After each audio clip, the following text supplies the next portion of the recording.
Welcome to CRB9 news. Alluri Sitaramaraju జిల్లా హుకుంపేట మండల కేంద్రంలో భూమి కోసం న్యాయపోరాటం చేస్తున్న ఆదివాసి మహిళ బాలప్రభ.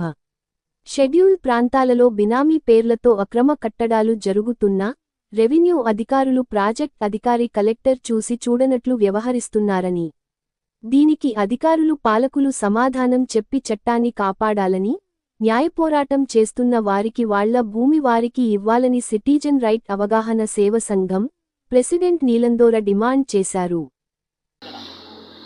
ఆ పేపర్ వాళ్ళు చెప్పాలో చెప్పకూడదో నాకు తెలియదు, కానీ అది మీ వ్యక్తిగతం సార్, అది అలా ఉండదు మాకు.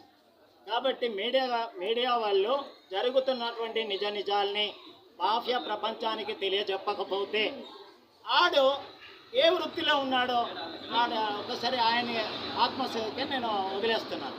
కాబట్టి మనం చేసేటటువంటి వృత్తికి న్యాయం చేయాలనుకుంటే జరుగుతున్నటువంటి అన్యాయాన్ని మీరు బాహ్య ప్రపంచానికి తెలియజేయాలి. తెలియజేయకపోతే మేము కానీ ఏం చేయగలం? ఉద్యమాలు అయితే చేస్తూనే ఉంటాం, అరుస్తూనే ఉంటాం.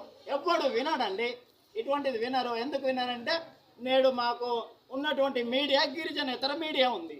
మేము రాస్తున్నాం సార్, కాకపోతే సాయంత్రం వెళ్ళి మీరే కూర్చుంటున్నారు కదా అక్కడ.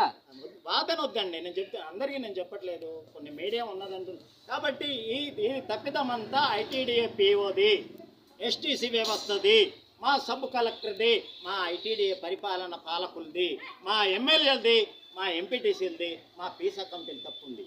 కాబట్టి ఇక్కడ ఈ ఉల్లంఘనలు జరుగుతుంది. అది సరిగా అమలు పరిస్తే 1/70 చట్టం కానీ అన్నీ క్లియర్గా అమలు అవుతుందండి. ఇక్కడ ఎవడో అమలు చేసేది లేదు. మన ప్రాంతం మన రాజ్యం, మన ఊరికి మనదే రాజ్యం. కాబట్టి నినాదం ఉండి కూడా నువ్వెవడో ఆ దిగువాడికి బాన్సే వాడు మళ్ళీ ఒక్కొక్కటి ఉంది. నేను ఈ 50 సంవత్సరాల చరిత్ర